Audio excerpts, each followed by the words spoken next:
sí se pone la condición. Ok. Sí. La segunda. ¿Dónde lo dejé? ¿Dónde la dejé? Ah, no. No, olvídelo, ya la perdí ya. Ahorita se la pregunto, doctor. Ajá. Ahí se ve mi presentación, ¿no? Sí, sí, sí. Sí, se ve, Doc. Sí. Doctor. Gracias, Docs. ¿Qué otra pregunta?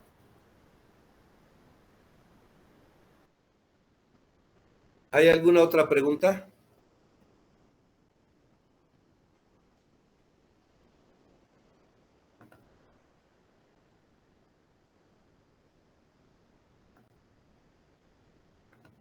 ¿Me escuchan? Sí, sí, sí. Sí se escucha, doctor. Para el número de parejas sexuales también va en no patológicos, entonces.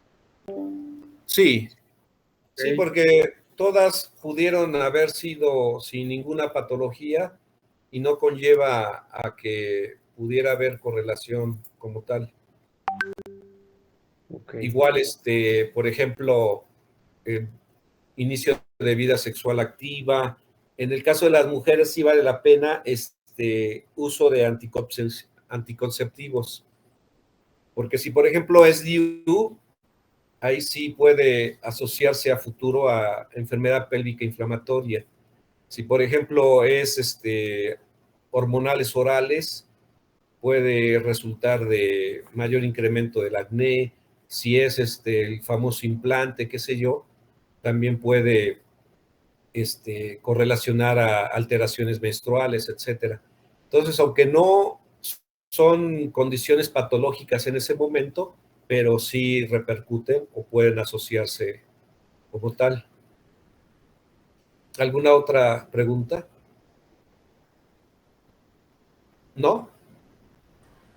Por el momento no, doctor. Bueno, así como lo he desglosado, ¿se ha entendido un poquito más? Sí, ya me acordé de la otra duda, doctor, perdón. En Ok. el aspecto familiar, así lo pongo en la historia clínica, presenta buena relación con su familia, punto. Sí, no Ok, hay problemática familiar o laboral. ok, Sí. ya, Ya si, gracias. por Entonces ya, ejemplo, no hay una buena correlación laboral con su jefe, con algún compañero, qué sé yo, porque ahí ya al concluir, en cuanto al plan de tratamiento, también conllevaría a que tuviéramos que referirlo a un psicólogo y, ¿por qué no, hasta con un psiquiatra? ¿Qué tal si la persona es manipuladora, bipolar, qué sé yo, y eso está ocasionando tanto alteraciones familiares como inclusive laborales? Así es. perfecto, muchas gracias, doctor. Entonces ya, por mi parte ya. ¿Alguien más? En los antecedentes patológicos, como su nombre lo indica, son las asociaciones o las enfermedades que puede tener la persona. Obviamente puede resultar algunas condiciones que no se conocieran previamente. ¿Cuántos no pacientes diabéticos, principalmente tipo 1, han escuchado la famosa palabrita de debut de cetoacidosis? Todavía es empleada con algunos médicos esa palabra. Debut significa algo que se va a presentar, algo que se presentó. Y puede ser que se haya presentado de forma muy intensa, como es en el caso de la cetoacidosis diabética, en una persona que ni siquiera se conocía como tal.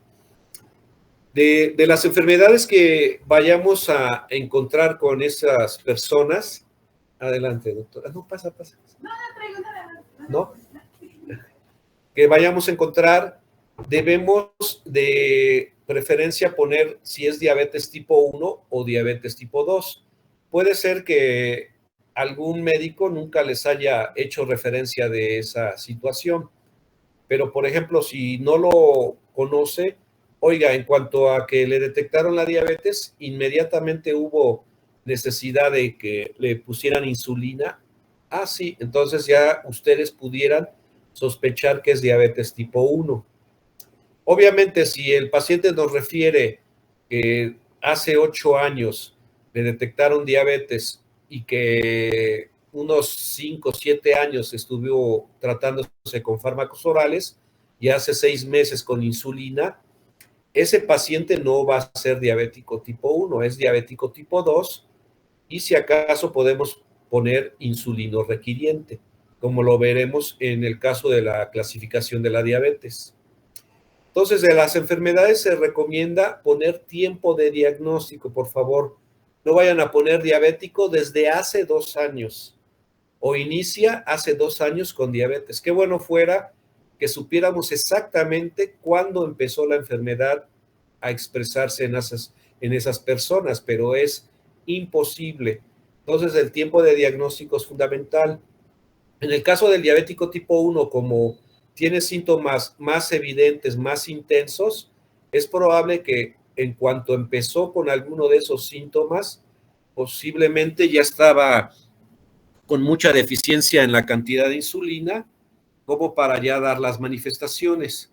En el caso del diabético tipo 2, por ejemplo, puede haber tenido síntomas mínimos o inclusive estar asintomático hasta 4 o 6 años como tal, y que obviamente le hayan hecho el diagnóstico de forma ocasional o de forma esporádica. ¿Cuántos no que van a entrar a trabajar o que se van a casar, les piden estudios básicos de laboratorio y ahí entonces es que resultó de que le detectaron la diabetes? Entonces sí vale la pena tiempo de diagnóstico, por favor. Y de igual forma, manejo actual. Ya no es tan importante decir qué estuvo tomando en cuanto le detectaron la diabetes y qué está tomando actualmente. Se supone que el manejo actual, y más para cuando encontramos que ya es insulina, está por demás preguntar qué tomó previamente, a menos que haya sido un médico no adecuado, con poco conocimiento, pero ya para cuando están usando insulina, uno debe de comprender que posiblemente no resultó de fármacos orales, no se pudo controlar. De todos los medicamentos que vayan ustedes a anotar, deben de anotar el nombre genérico, por favor, genérico. No le vayan a poner Bieglucón. Si es el Bieglucón, este fármaco, esta presentación particular, trae glibenclamida con metformina. Ese en cuanto es el Bieglucón M, porque hay un Bieglucón M5 que trae, el Bieglucón M trae glibenclamida 2.5 y metformina 500 miligramos. Y el Bieglucón M5, glibenclamida 5 miligramos y 500 de metformina.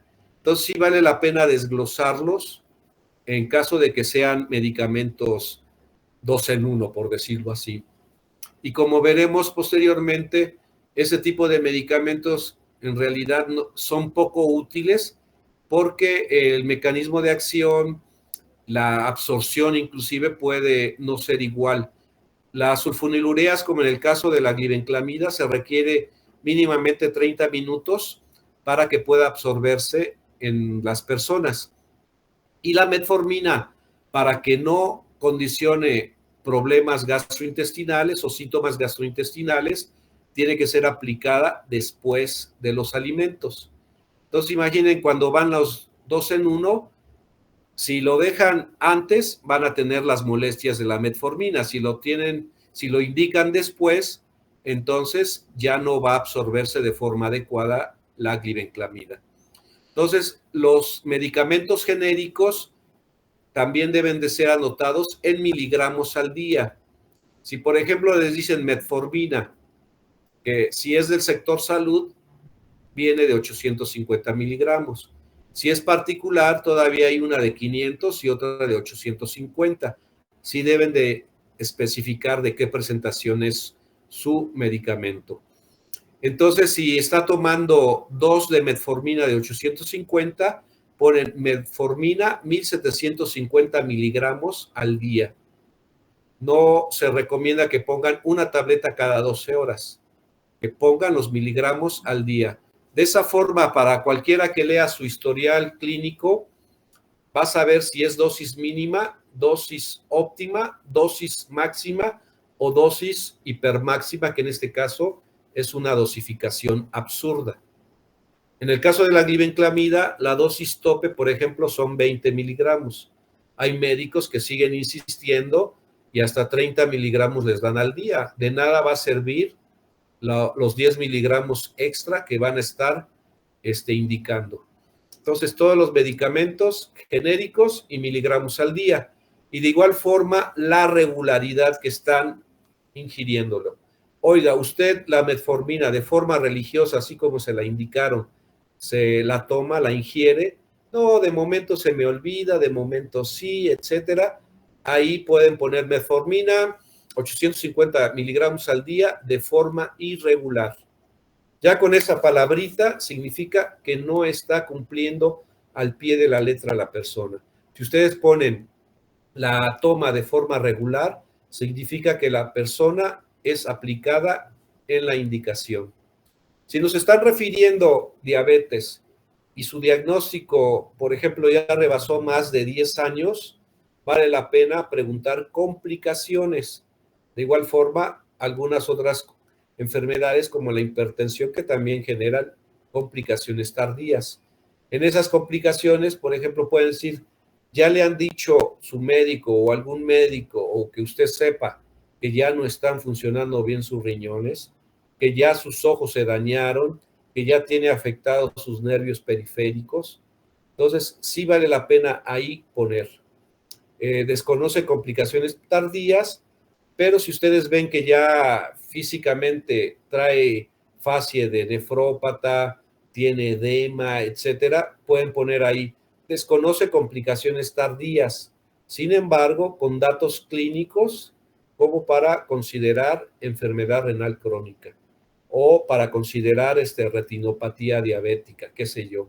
Entonces, si ya se conoce con complicaciones tardías, también se debe de anotar tiempo de diagnóstico. Oiga, ¿qué tiempo tiene que le detectaron que sus riñones ya requerían de diálisis? No, que hace tantos años. ¿Y qué tiempo tiene ya con la diálisis peritoneal? ¿O qué tiempo tiene con la hemodiálisis? Por eso también nos va a poder establecer si esa diálisis fue óptima o si esa hemodiálisis ya requiere, por ejemplo, en vez de que tengan el catéter aquí yugular, ya que le hagan una fístula, qué sé yo. Entonces, de todas las enfermedades que aquí estamos anotando, evidentemente debemos de poner sus repercusiones. Si, por ejemplo, en las endocrinopatías nos dice hipotiroidismo, de igual forma, tiempo de diagnóstico y tratamiento actual. Levotiroxina. Hay algunas personas, y obvio es ajustar la dosis de acuerdo a la TSH, verán que unas les dicen, es que de lunes a miércoles tomo 50. Jueves y viernes una entera, sábado y domingo tomo hasta 2. Es un perfil un poquito irregular porque podríamos ajustarlo de forma más entendible para la persona. Pero si eso sucediera, ustedes pueden poner 50 microgramos 3 veces a la semana, 100 microgramos 2 veces y 200 microgramos 2 veces a la semana. Y de igual forma, si es regular o irregular. Entonces, todas las endocrinopatías que les pudiera establecer, poner los fármacos. En cuanto a la hipertensión, a sabiendas que la primaria o idiopática es la más frecuente, igual tiempo de diagnóstico. Si ya tiene un montón de tiempo, aunque no tenga diabetes, posiblemente la enfermedad renal crónica sea consecuencia de la hipertensión o, ¿por qué no?, por la retinopatía. Ya habíamos comentado de que si un paciente tiene 4 fármacos de diferente mecanismo de acción más un diurético, hay que pensar en la posibilidad de hipertensión secundaria. Y aunque no hubiese sido los síntomas en cuanto al motivo de ingreso o de consulta esa condición, estamos obligados, si nos está refiriendo ese antecedente, a que nosotros investigamos cuál es la situación a estudiar. En cuanto a las cardiopatías, es común que les preguntemos a las personas, ¿usted tiene problemas del corazón o ha padecido del corazón? Van a ver que todo mundo les va a decir sí, y les preguntan, ¿y por qué? Es que me ha dolido el corazón. Evidentemente, las personas piensan que están malos del corazón porque han tenido ese tipo de molestias. Sí vale la pena especificar ese dolor cómo es, como piquetito, como ardor o cómo ha sido. No, que piquetitos de momento. Definitivamente nada que ver con una cardiopatía isquémica. Entonces sí es importante decirle, pero algún médico le ha dicho que ha tenido infarto, que está malo de sus válvulas o que ha estado grave alguna vez del corazón, y ahí ya entonces hacer hincapié de cuál fue la condición que tuvo esa persona. Si nos refiere que presentó infarto al miocardio, vale la pena preguntar qué tiempo tiene de que lo presentó y si en ese entonces le hicieron cateterismo o no. Ahora el tratamiento actual y más eficaz, aunque sea invasivo, definitivamente es el cateterismo, porque ahí le pueden poner un stent, ya sea un stent normal o un stent medicado, y créanme que a muchos de esos pacientes les va tan bien que a veces pueden seguir haciendo su vida como cualquier otro hijo de vecino. Entonces, de todas esas alteraciones del corazón, ver qué tanto han llevado o no tratamiento de por medio. También en cuanto a cardiopatías, pueden ser las alteraciones del ritmo. ¿Cuántos no que tienen fibrilación auricular con respuesta rápida sin falla cardíaca y es necesario el uso de amiodarona? ¿Qué habíamos comentado con respecto a la amiodarona? ¿En qué puede repercutir desde el punto de vista endocrinológico? ¿Alguien que se anime a participar?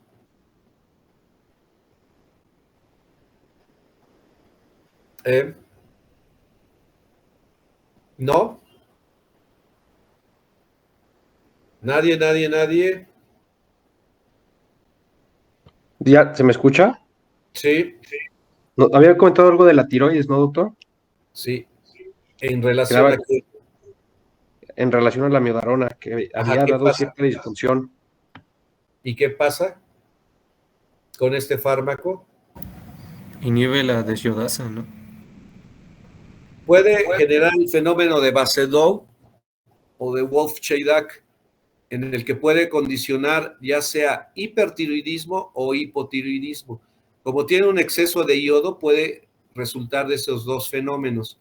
Entonces, si el paciente nos refiere la amiodarona, también preguntar, ¿le han estado haciendo chequeos o seguimientos de la tiroides? Porque a veces a los cardiólogos se les pasa ese pequeño detalle. También en tocante a las neumopatías, y más si vimos que es un índice hasta de 20, 40, definitivamente aquí pueden poner neumopatía crónica de tipo bronquítico o enfisematoso, de acuerdo a como le pregunten, oiga, ¿es tosedor crónico? No. ¿Le falta el aire muy seguido? Sí. Entonces, el tosedor crónico es patrón bronquítico, el que nada más tiene disnea es enfisematoso. Y de igual forma, si está asociado al índice tabáquico, a la biomasa, qué sé yo, sí vale la pena anotarla. Y de igual forma, las hepatopatías, principalmente ya el fallo o la disfunción hepática. Se recomienda que pongamos hepatopatía y no cirrosis, porque acuérdense que la cirrosis es el término histopatológico de esa condición terminal. Puede ser que el paciente todavía histopatológicamente no esté en ese estadio y ya tener fallo hepático, que ya no esté sintetizando albúmina, por ejemplo, que ya tenga colestasis y ya no elimine muy bien las bilirrubinas, qué sé yo. Y obviamente si fue asociado al alcoholismo, ahí sí podemos poner fallo hepático crónico, secundario etilismo o, por qué no, a hepatitis viral B, un tóxico que haya ingerido, qué sé yo. Las nefropatías de igual forma, posiblemente secundarias a qué? que si bien es cierto la diabetes y la hipertensión son las causas más frecuentes, ¿qué tal si el paciente tiene hipoplasia o aplasia renal, que desde chiquito ya no desarrolló bien sus riñones? ¿Qué tal si tiene enfermedad poliquística renal? ¿Qué tal si tuvo infecciones de las vías urinarias de forma repetitiva? ¿Qué tal si en el transcurso de su vida tuvo estado de choque de cualquier índole y finalmente ya no hubo recuperación renal, qué sé yo? Entonces vale la pena secundaria qué fue esa nefropatía y qué tratamiento está recibiendo en el caso de que existan interacciones farmacológicas. También es importante esa condición. De igual forma, enfermedades del sistema nervioso o de alguna otra patología que pudiera expresar la persona, llámese enfermedad reumatológica, psiquiátrica, qué sé yo. Muchos pacientes, como ya tienen algunas enfermedades o muchas enfermedades y se les olvida qué tipo de enfermedad tienen, seguido de uso de medicamentos. Si ya, por ejemplo, agotaron en ese sentido estas alteraciones o estas patologías, oiga, además de lo que ya me mencionó de medicamentos, algún otro medicamento que esté tomando de todos los días o de forma continua para alguna otra situación. Sí, tomo la ciatioprina. Aquí tal vez se nos haya escapado preguntar si tuvo alguna otra condición como lupus, artritis reumatoidea, qué sé yo. Y ya para cuando nos hace referencia del medicamento que está tomando, oiga, ¿y este para qué se los da? Es que tengo miastenia gravis. Por ejemplo, que nos haya dicho, tomo pirostigmina hasta 4 veces al día. Entonces ahí ya debemos de agregar en cuanto a las patologías previas esa condición y qué está tomando en ese sentido. Entonces, por eso, ¿qué tal, doctor? Buenas noches. Bueno. Por eso es importante preguntar, o sea, no quedarnos ahí nada más pensando en que sí nos ha narrado todas y cada una de estas condiciones. De igual forma, los manejos, entre comillitas, alternativos, porque créanme que a veces, en vez de ayudar, perjudican más a la persona. No dudo que esa moringa tenga, al igual que el soconoscle, el nopal, la uña de gato, etcétera, finalmente es una fibra. Todas las fibras tentativamente inhiben a las alfa-glucosidasas intestinales, de donde nuestra glucosa se absorbe para que obviamente se distribuya en todo nuestro cuerpo. Y precisamente esas fibras inhiben a dicho nivel. El nopal es uno de las sustancias, de los alimentos que a veces las personas tienden a consumir. Pero explicarles que, por ejemplo, para un efecto de acarbosa de 50 miligramos, que puede estar tomando una vez al día, se necesitarían comer 2 kilogramos de nopal. Y como les comento, a veces esas personas de un intelecto o un nivel cultural deficiente consideran que eso les está ayudando. Varios me han llegado a la consulta que están tomando moringa, uno de ellos hasta 8 semillitas se tomaba, se masticaba, qué sé yo, y llegó con 400, otro con 500, definitivamente no le estaba ayudando para nada esa sustancia. Piensan que por ser naturales o que están en la naturaleza, no les va a perjudicar.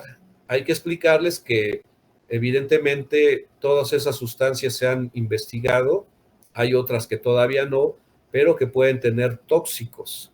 Una ocasión en el Seguro Social llegó una persona con hemorragia de tubo digestivo alto y estuvo tomando una infusión de un conjunto de hierbas y cuando le hicieron la endoscopía había úlceras en todo el esófago. No sé qué sucedió, el gastroenterólogo llegó a la conclusión de que todas esas sustancias que estaban en esas hierbas tuvieron una sinergia como tal y erosionaron a nivel del esófago. ¿Sí? No dudamos que existan algunas hierbitas que puedan estimular, por ejemplo, el músculo liso a nivel de la vía urinaria.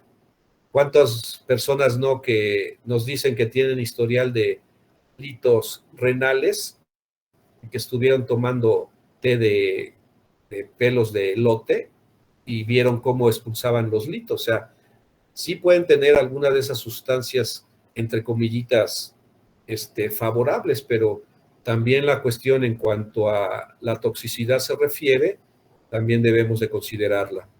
Hay de igual forma algunos manejos que desafortunadamente de muchos médicos o de algunos que están haciendo, entre comillas, de forma alternativa, es más perjudicial que benéfico. Hace como 4 años de la región de Cuautla llegaron pacientes con abscesos deltoideos, abscesos glúteos, porque les habían dicho que habían encontrado la cura contra la diabetes. Y entonces consistía en sacar la sangre a los pacientes, la centrifugaban y las volvían a inyectar, ya sea en el deltoides o en el glúteo.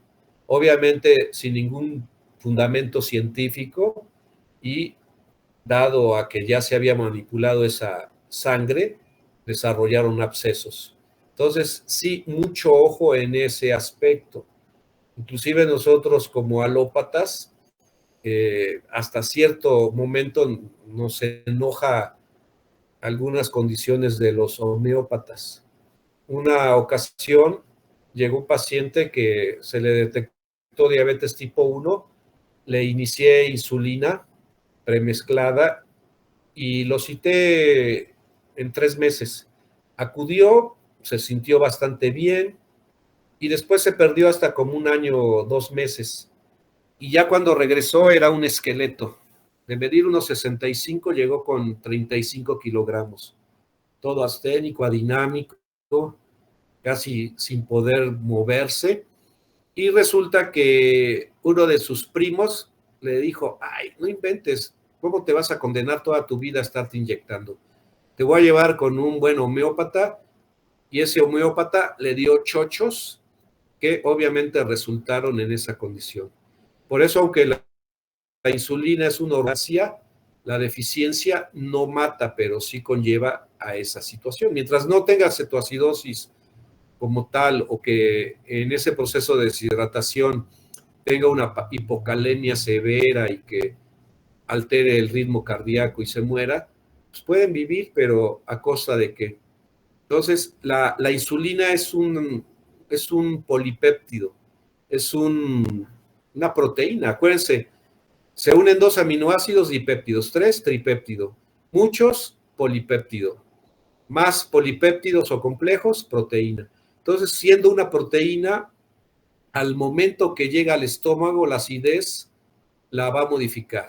Supongamos que no la modifique, llegue al duodeno, ahí las enzimas pancreáticas, las proteasas, las va a alterar y no va a tener ninguna efectividad. Entonces, en este paciente le estuvieron dando chochitos para tratarlo de la diabetes tipo 1. Entonces, mucho ojo en ese aspecto en manejos alternativos. También las cirugías vale la pena anotar e inclusive ver qué tanto se complicaron o no. Potencialmente una cirugía en los 3 meses previos puede conllevar a complicaciones tardías. No es lo mismo una cirugía inmediata, que es de días, una mediata, que es de 2 o 3 semanas, y una cirugía ya crónica, en especial hasta 3 meses como tal, todavía puede resultar de un absceso residual, de un textiloma, o que se rompa, por ejemplo, una sutura para cuando tuvieron que hacer anastomosis, qué sé yo. Y esa puede ser la causa de que el paciente no pueda controlarse por la complicación de esa cirugía. Entonces sí vale la pena. Y como les comento, vale la pena poner hace qué tiempo, porque a veces ponen apendicectomía en 1975. ¿Qué les cuesta del 75 para el momento que están elaborando la historia clínica sumar los años que han pasado? Y es más exacto poner apendicectomía, qué sé yo, hace 21 años, como tal. Entonces, todo el historial quirúrgico vale la pena. No es lo mismo, por ejemplo, una apendicectomía abierta a una laparoscópica. Puede tener hasta cierto grado, entre comillitas, menos complicaciones una laparoscópica, aunque pueden resultarse condiciones diferentes. Un médico de acá se operó del apéndice por laparoscopía y al segundo día tuvieron que abrirlo. Obviamente se abrió a donde estaba el apéndice y terminó con una colostomía. Entonces, aunque son menos invasivas las laparoscópicas, también conlleva a sus complicaciones. También los traumatismos o los antecedentes traumáticos vale la pena anotarlos, y más para cuando resultaron a nivel cráneoencefálico, qué repercusiones pudieron tener en el caso de que hayan existido fracturas, y durante las fracturas y más de huesos largos, también complicó a nivel pulmonar en una embolia grasa, qué sé yo. El historial transfusional, y más para cuando es antes de 25 años, conllevaba el riesgo hasta de hepatitis B y C y evidentemente hasta de SIDA. En nuestra zona de Morelos también es conveniente hacer la prueba o la serología para Chagas, porque sí se vio muchos pacientes que tuvieron enfermedad de Chagas por una dichosa transfusión. Entonces, mucho ojo con esas circunstancias. El historial infeccioso también vale la pena preguntarlo, en especial todas aquellas patologías que puedan o no influir en el paciente a futuro, como por ejemplo la tuberculosis, las neumonías. Hay neumonías que pueden ocasionar ya complicaciones tardías en la persona a nivel respiratorio. El mismo COVID, que tanto durante que lo tuvo fue leve, moderado o grave, que tuvo que estar hospitalizado. Dengue, que haya condicionado una gravedad de tipo hemorrágica o hasta un estado de choque por dengue. Y obviamente el paciente que tiene dengue y de nuevo vuelve a tener dengue, puede resultar de forma más agresiva esa situación. Entonces sí conviene el historial infeccioso. Y en cuanto a alergias, también preguntar, oiga, ¿qué le pasa con el diclofenaco? Es que me arde la panza. Esa no es alergia. Mientras no sea prurito generalizado, rash o ronchas, como le quieran llamar, fiebre, hipotensión, qué sé yo, todas y cada una de las manifestaciones que sí conlleva el fenómeno de alergia, anótenlo. Y si no, pongan reacción adversa al micostatín, al miconazol, por ejemplo, y entre paréntesis, le ocasionó dolor local, por ejemplo. Entonces sí vale la pena distinguir en esas condiciones. ¿Dudas, preguntas por el momento? ¿No? No, doctor. Ok. Estoy abusando un poquito más del tiempo, considerando que están en sus hogares o están en una zona más segura. Entonces vamos a seguir. Ya que hemos preguntado los antecedentes patológicos, ahora sí el padecimiento actual. ¿Sí? Ya no es necesario de nuevo repetir paciente de no sé qué tanto que inicia, ¿no? Con que simplemente pongamos de la problemática primordial que identificamos en el motivo, desde cuándo la tuvo. Obviamente, si lo ordenamos del síntoma más intenso al menos intenso, vamos a tener que empezar por el síntoma más leve que el paciente empezó a notar. ¿Por qué vuelvo a anotar actual entre paréntesis y pareciera redundancia? Porque resulta que ponen, inicia hace 3 meses, caray, si es hace 3 meses ya no es actual, actual es lo que está sucediendo en este momento. Por eso es importante que ustedes en todas las enfermedades consideren que de un día que empezó esas dolencias o esos síntomas hasta 3 semanas es relativamente un padecimiento actual que conlleva también a catalogarlo como algo agudo. De 3 a 4 semanas, subagudo, y más de 4 semanas, crónico. Y aquí, como la palabrita lo dice, debe de ser actual, algo que actualmente está sucediendo.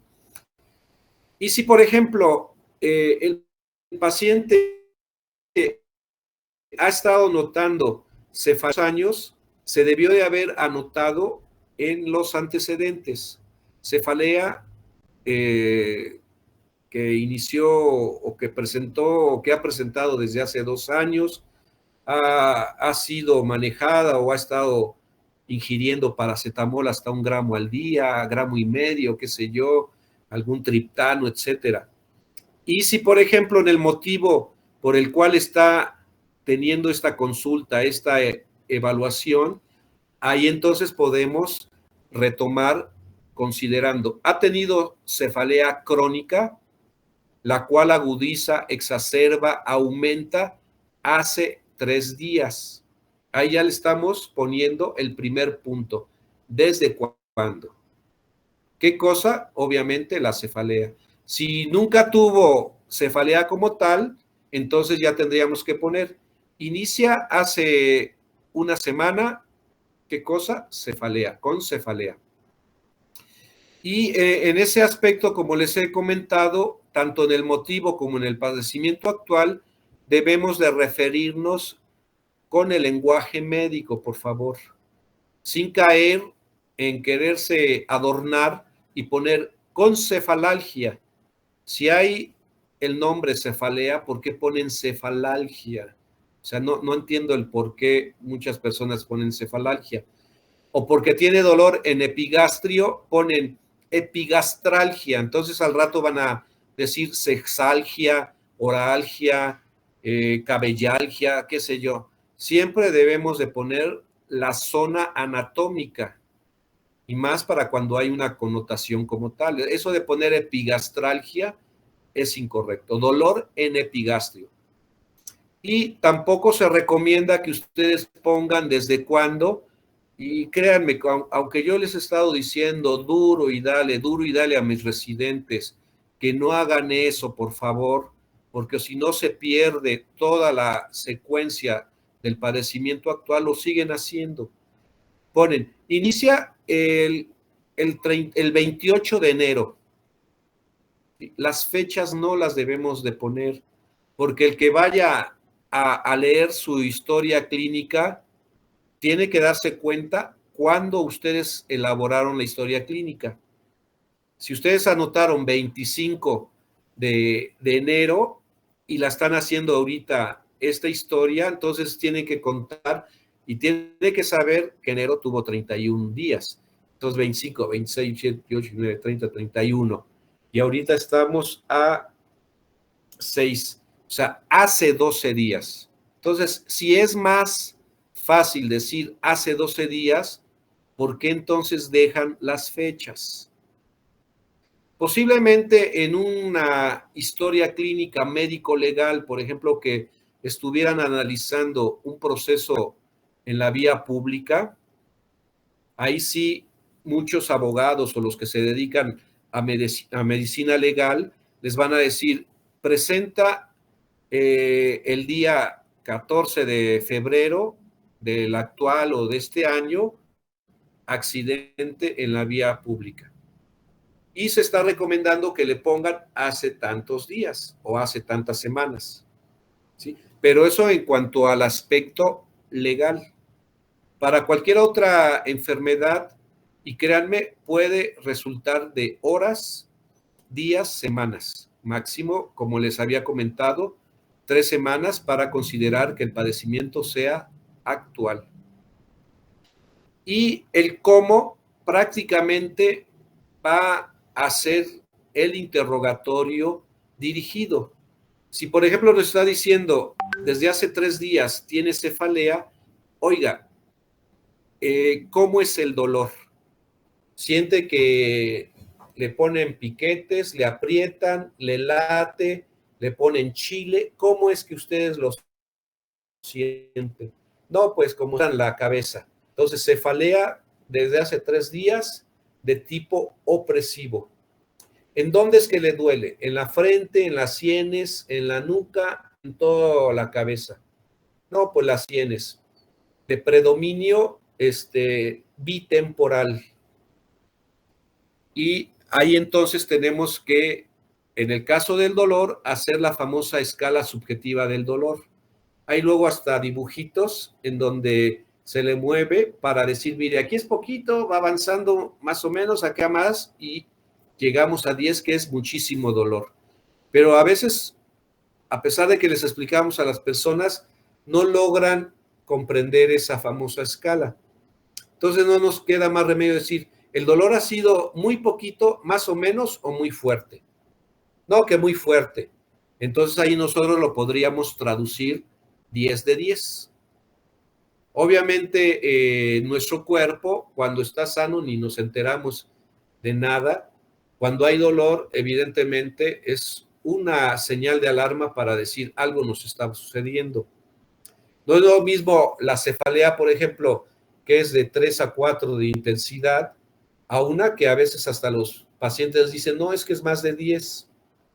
Si un paciente, por ejemplo, nos está refiriendo que es más de 10, casi ustedes en un 80% pueden pensar en una hemorragia subaracnoidea, que a decir de los pacientes y a decir de los médicos, es la cefalea más intensa que puede experimentar cualquier humano. Oiga, ese dolor que usted me está refiriendo, que fue de 8 a 10, de 10, ¿qué tiempo así se mantuvo de forma intensa? ¿Minutos, horas o inclusive días? No, porque me duraba 10 minutos. ¿Usted con qué notaba que le aumentara? ¿Con qué notaba que le disminuida? ¿Usted estuvo tomando previamente medicamentos o no? O sea, hacer todo el historial de desglose u otros síntomas que pudieran haberse acompañado. Oiga, algunas otras molestias que usted haya notado con este dolor de cabeza. Ah, sí, es que empecé con asco, empecé con vómito. Entonces, ahí sí podemos anotarlo. Se recomienda también que nosotros pongamos los síntomas en singular, por favor, porque a veces nos basamos en los periodistas o en algunas otras personas y ponemos náuseas, vómitos. Debemos de poner vómito de forma continua o en varias ocasiones. Náusea intensa o frecuente, si es que estuvo todo el tiempo. Porque si los pusiéramos en plural, tendríamos que decir fiebres, cefaleas. Entonces, en singular, los síntomas que nos están indicando la persona. Y esta palabrita es bastante interesante y también importante, que puede ser que tengan al clásico paciente irritado, prepotente, qué sé yo, que ustedes le pregunten, oiga, ¿y usted a qué le atribuye, a qué le achaca que tenga todas estas molestias? Pues, qué sé yo, por eso estoy viniendo aquí contigo, aquí con ustedes, qué sé yo. Pero créanme que es fundamental que ustedes interroguen esto. Oiga, ¿usted por qué le achaca todas esas molestias? Y entonces, por ejemplo, les puede decir, oiga, ¿no será porque hace 4 semanas me di un trancazote en la frente bien feo? Obviamente ahí podemos decir, agua pasa por mi casa, ¿no? O si, por ejemplo, el paciente está refiriendo síntomas de descontrol diabético, poliuria, polidipsia, y le preguntamos, oiga, ¿usted por qué cree que está teniendo todas estas molestias? Oiga, ¿no será porque desde hace una semana no me pongo mi insulina o no me tomo la metformina? Evidentemente, créanme que muchos pacientes puede ser que sepan cuál es la causa de todas esas dolencias y hasta que nosotros no indagamos o preguntamos de forma dirigida, es que nos los van a referir. O el clásico que tuvo evacuaciones diarreicas, líquidas, explosivas, sin dolor abdominal, sin fiebre, muy abundantes, con síntomas de deshidratación. casi están pensando en la posibilidad, por ser muy explosivas, en vibrio cólera, y le dicen, oiga, ¿usted a qué le achaca todo esto? Oye, ¿no será porque hace una semana, 2 días, estuve en Acapulco, en Caleta, y me puse a comer unos mariscos, unos ostiones? Entonces, de igual forma, agua pasa por mi casa. Entonces, también es importante el preguntar a qué atribuye todo esto. Y también es importante la condición en el momento de la evaluación. Obviamente, si el paciente, por ejemplo, su problemática fundamental les está diciendo que es una cefalea 10 de 10 y le preguntan, ¿y en este momento usted cómo se siente? Me estoy muriendo, estoy de desfallecer, ya no siento el cuerpo, ya no puedo mover la cara. En vez de haber resultado favorable, está complicando. ¿Y por qué no esa hemorragia probable subaracnoidea está causando tanto edema cerebral que ahorita, en cuanto a que lo están evaluando, está de forma importante? Entonces también la condición en el momento en que ustedes están evaluando les va a hacer determinar si siguen ahí con la exploración física, qué sé yo, o en ese momento ya lo tienen que referir de forma urgente. Recuerden que esta historia es una historia, no es una historieta, por favor, porque desafortunadamente caemos en muchos errores en ese sentido. Ya que hemos agotado en cuanto a padecimiento actual, interrogatorio por aparatos y sistemas, precisamente es con el afán Doctor, de que nosotros, ¿sí? perdón, Oigo, entonces yo no entendía a qué se refiere cuando un padecimiento es crónico. Pongo principalmente la mayor intensidad cuando sintió ese dolor. Por ejemplo, tiene cefaleas crónicas de hace 4 meses. Pongo de motivo un intenso dolor de cefalea hace una semana o como, ya no entendí ahí. no, en el motivo de atención médica, nada más tenemos que poner los 3 síntomas principales que hicieron. Perdón, me referí Ya en el al desde padecimiento cuándo. actual, En el padecimiento actual, ¿desde bueno, cuándo? Ujú. hay muchos pacientes que cuando ya llegan al padecimiento actual, le preguntamos, oiga, ¿y cuándo empezó con estas molestias? No, pues ya tengo años. No vayan a caer en el error de poner, inicia hace 2 años, porque ya no es eso actual. Si lo ha tenido hace 2 años, ya entonces, para hacer más propio el padecimiento actual, podrían poner, ha tenido cefalea crónica, que también la tuvieron que anotar en los antecedentes patológicos, la cual aumenta o ha exacerbado o ha sido más frecuente desde hace una semana. Ahí con esta observación están anotando el padecimiento actual, como ustedes los están indicando. Lo actual es que esa cefalea, que ya la mencionamos en los antecedentes, y que si acaso aquí ahorita a grosso modo la estamos mencionando, estamos diciendo que ha aumentado tantos días atrás. ¿Sí? No sé si quedó claro. Ya, excelente, esa era mi duda. Gracias, doctor. Doctor, No tenemos que poner, ajá, perdón, oigo. igual mencionaba que es bueno interrogar el por qué, bueno, a qué atribuye el paciente el motivo de su afección. En este caso solamente nos interesa para, bueno, tener un contexto mejor de su situación, o también deberíamos de registrar ese dato en la historia clínica. No, también lo vamos a tener que anotar. Si, por ejemplo, aquí dice, ¿no será porque hace 3 días o una semana que no me pongo mi insulina? Aquí podemos decir, por otra parte, refiere que no aplica su insulina hace tantos días. ¿Sí? No vamos a poner, el paciente nos dice que ha de ser por esto. No. Ese ya es un dato muy importante que debemos de anotar. O con el ejemplo de la diarrea explosiva, aquí podemos entonces anotar. Por otra parte, refiere que 7 días previos a estos síntomas ingirió, ¿cómo se dice? Mariscos. Esté evaluando síntomas en el padecimiento actual, evidentemente diría vibrio cólera. Si no sabe o no lo correlaciona a nada, pues entonces nada más dejémoslo así. Si no tenemos que poner, por otra parte, el paciente desconoce por qué tiene todo esto. Recuerden, es historia, no historieta. Claro está que si, por ejemplo, les dice, oiga, ¿no será porque me están embrujando?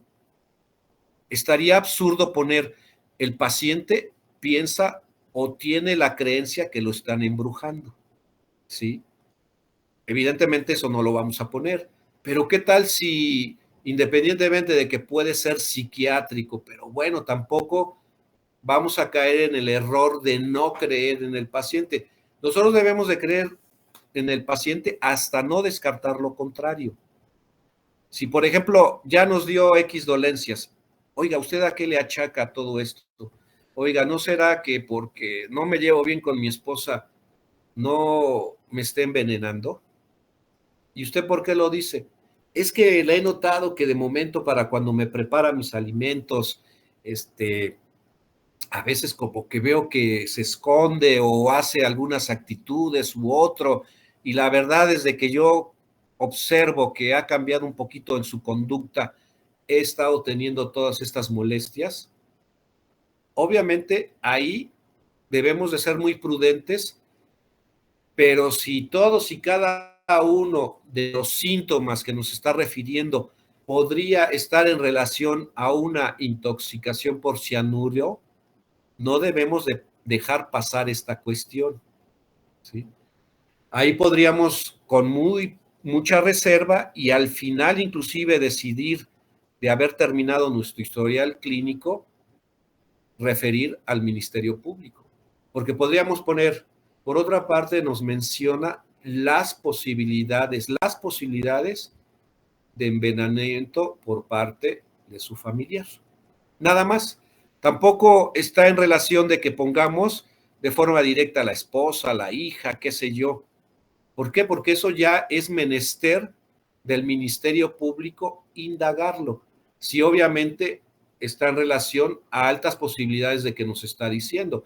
Porque, ¿qué tal si nos dice que desde hace 2 semanas ha notado que el cabello se le está cayendo así por mechones, los dientes se le están aflojando, ha tenido erupciones en la piel que no tenía, los dedos los nota cianóticos, qué sé yo, y entonces le decimos, ¿por qué usted piensa que tenga todo esto? Y dice, es que yo considero que mi hija por la herencia me está envenenando y esto es otro.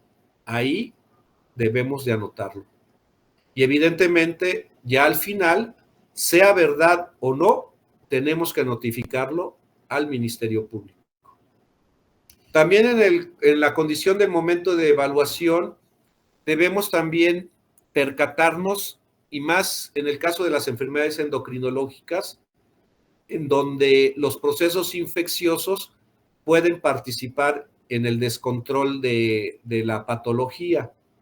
Por eso también al evaluar la condición en el momento, podemos preguntar de forma dirigida, oiga, además de estas molestias, por ejemplo, ¿usted ha tenido en estos días tos, flema, diarrea, ardor o dolor al orinar? No, para nada. En estos días o antes de que empezara con sus molestias, ¿ha tenido fiebre, escalofríos, cuerpo cortado, dolor de huesos, articulaciones? No, para nada. Entonces también ahí podemos anotar algo para que el que está evaluando nuestra historia ya no tenga la necesidad de preguntar o de ir considerando que eso no está influyendo en el descontrol de la enfermedad endocrinológica. Podemos poner, por otra parte, el paciente niega síntomas infecciosos o fiebre. Ahí prácticamente estamos diciendo que todo lo que está presentando no es consecuencia de proceso infeccioso. No sé si quedó claro en el por qué. Sí, doctor, muy, muy claro. ¿Sí? Muchas gracias. ¿Alguna otra pregunta? ¿No? Las 8. Aquí le paramos. Aquí le paramos. Vamos a... Mañana les toca rotar, ¿verdad? Vamos a tener que aguantarnos hasta que nos digan las autoridades cuándo sí ya pueden Ya, doctor. venir a rotar. ¿Sí? Ya mañana Y en el ya caso, está libre. ¿seguro? Sí, nos escribió el jefe de carrera eso. ¿Quién? El doctor, Eduardo se ya, cambió ya, ahora. ya no está Allende, ¿verdad? Ya llegó Rojas. Sí, correcto, doctor. Ah, ok, bueno. Pero les recuerdo, por favor, traigan cubrebocas todos, todos, todos. Desde que entran con los policías, ahora tuve que salir unos minutos y los del 8º piso venían sin cubrebocas, entonces no den pie, con justa razón van a decir, no, ellos no entienden el mensaje y nos vayan a interrumpir de nuevo las actividades, por favor. Entonces, los que les toca rotar, por favor, lleguen para ver si de pura casualidad todavía me encuentro en la consulta, en el consultorio, entrada principal, planta baja, donde dice consultorio de medicina interna. Si no me encuentran o las enfermeras me dicen que ya no estoy, suben al 2º piso, por favor. Y ahí con los internos o residentes preguntan dónde estoy, para que precisamente sigamos indicándoles un paciente y es necesario que sigan repasando todo esto. ¿Sí? Entonces nos vemos mañana a los que les toca rotar aquí.